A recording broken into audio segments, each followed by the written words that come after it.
Hello, నేను Mahesh Vitta. Please do subscribe to JM TV.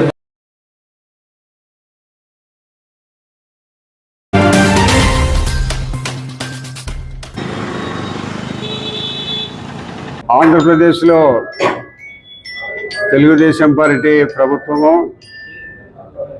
అత్యంత మెజారిటీతో ఏర్పాటు కావడం జరిగింది. మొన్న 12వ తేదీన గౌరవ ముఖ్యమంత్రి గారు ప్రమాణ స్వీకారం కూడా చేయడం జరిగింది. దాదాపు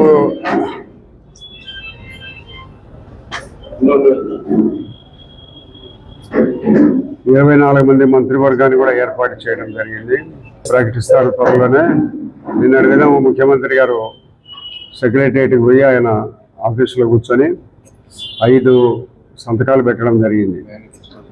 ఒకటి ఉపాధ్యాయుల నియామకము, 2 దుర్మార్గమైన ల్యాండ్ పూలింగ్ చట్టము, 3 క్యాంటీను పెన్షన్ 4,000 రూపాయల పెన్షను, స్టీల్ సెక్స్ అయితే ప్రకటించడం జరిగింది.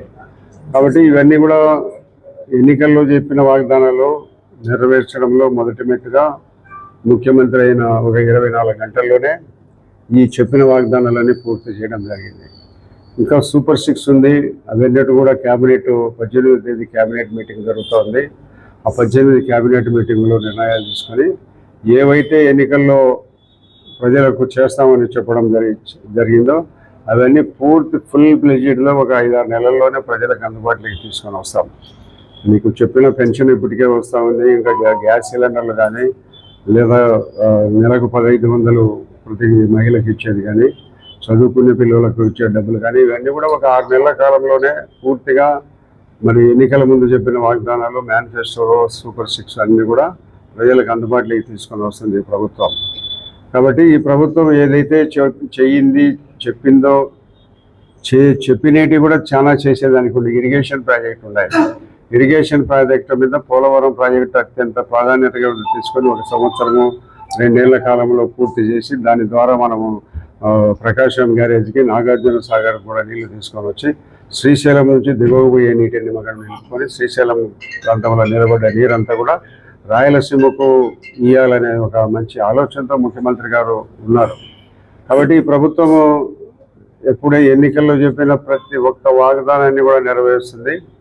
గత ప్రభుత్వము కక్షపూరితమైన చర్యలతో చాలామందిని చంపడము, కొట్టడము, శిరోముండనం చేయడము, ఇవన్నీ కూడా చేయడం జరిగింది. అయితే గౌరవ ముఖ్యమంత్రి చంద్రబాబు నాయుడు గారు చెప్పింది ఏమిటంటే, మనం ఎక్కడ కూడా ఇటువంటి కార్యక్రమాలకు దూరంగా ఉండాలా. ఎవరో వాళ్ళు చేసినారు, మనము చేయాల్సిన అవసరం లేదు. పూర్తి సంఘీభావంతో అందరినీ కలుపుకొని పోయి ప్రభుత్వాన్ని మనం నడిపించాలి తప్పక ఓటు వేసిన వారు కానీ, వేయని గారు కానీ అందరూ కూడా మనవారైన దృక్పథంతో మీరు నడుచుకోండి అని కూడా మనం చెప్పడం జరిగింది. కాబట్టి మేము ఎక్కడ కూడా కక్ష సాధింపు చర్యలు అనేది ఎక్కడ కూడా మేము పోవాలని అనుకోవడం లేదు. ప్రభుత్వ పరంగా లంచగొండి చర్యలను, క్రికెట్ బెట్టింగులు, మట్కా చూడడం, ఇవన్నిటి మాట్లాడగానే ఖచ్చితంగా మేము తీసుకోవడం జరుగుతుంది. కానీ ఈ పార్టీకి చేసినాడు, ఆ పార్టీకి చేసినాడు అనే దాని మీద ఎవరి మీద కూడా మేము వేరే వారి మీద కక్ష తీర్చుకోవాలనే ఆలోచన మా ప్రభుత్వానికి కానీ మాకు కానీ లేదు. కాబట్టి ఈ ప్రభుత్వం అత్యంతగా కేవలం 12-11 సీట్లకే పరిమితం అయిపోయింది.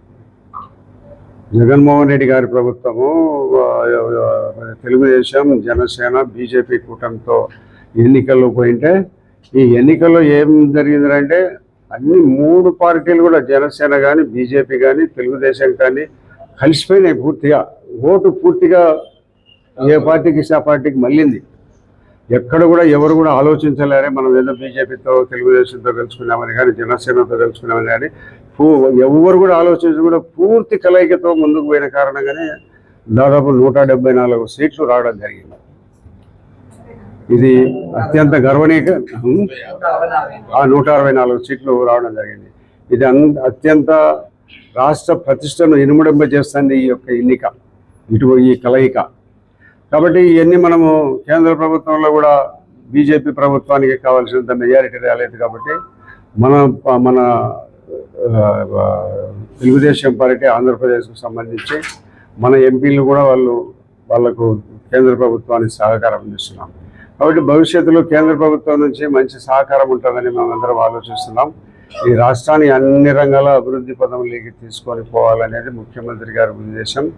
ఆయన ముఖ్యమంత్రి గారు చెప్పినారు, ఆయా గతంలో అధికారుల పాలన ఎక్కడ కూడా ఉండకూడదు, ప్రజాస్వామ్యబద్ధంగా ప్రజలచే చెప్పదగి ఏదైతే చెప్తామో అవన్నీ చేస్తాం. ప్రజల ప్రభుత్వం ఇది, ప్రజాస్వామ్య ప్రభుత్వంగా ప్రజలతో ఎన్నుకోబడిన ప్రభుత్వం కాబట్టి ప్రజలకు కోరిన మేరకే చేస్తామని కూడా చెప్పడం జరిగింది ముఖ్యమంత్రి గారు.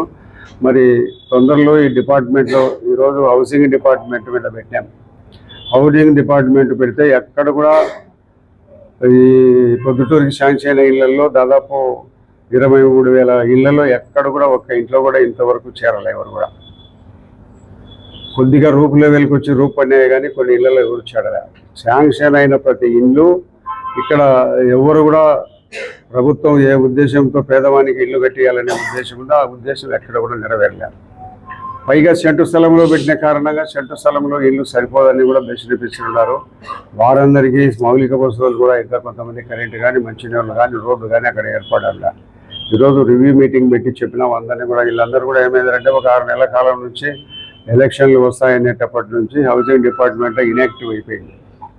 ఇల్లు కట్టే వాళ్ళని గురించి బెనిఫిషియరీ నుంచి ఇల్లు కట్టుకోలేదని కానీ లేదా కాంట్రాక్టర్తో కట్టబడే ఇల్లు కట్టించడం కానీ ఇవన్నీ ఏం చేయడం లేదు.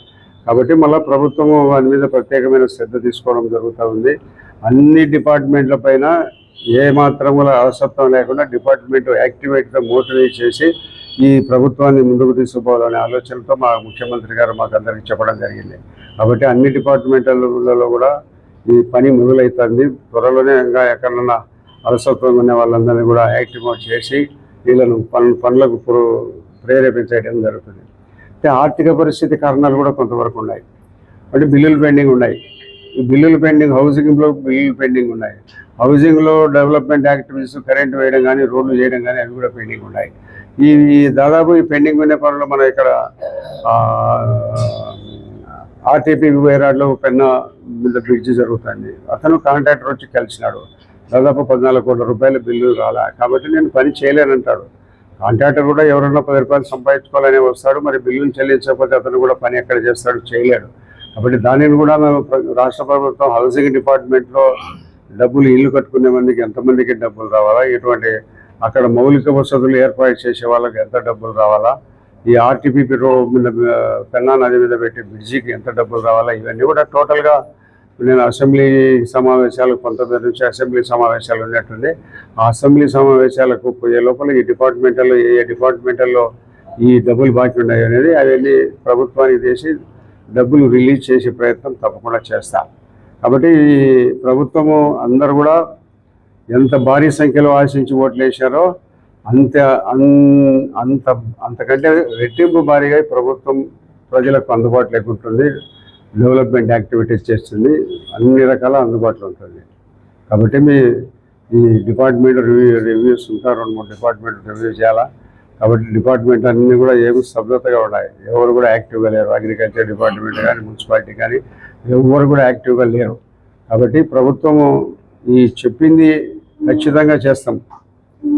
ఏది కూడా ఎనికి వాళ్ళప్పుడు చెప్పిన దాంట్లో 2-3 ల్యాండ్ పూలింగ్ చట్టం రద్దు చేస్తామన్నాం, 4,000 పెన్షన్ ఇస్తామని చెప్పినాము, మెగా డిఎస్సీ పిలుస్తామని చెప్పినాము. ఏ అయితే చెప్పినామో అవన్నీ కూడా చేయడం జరిగింది. కాబట్టి ఈ ప్రభుత్వము పేద ప్రజల ప్రభుత్వము, ప్రజల ప్రభుత్వం.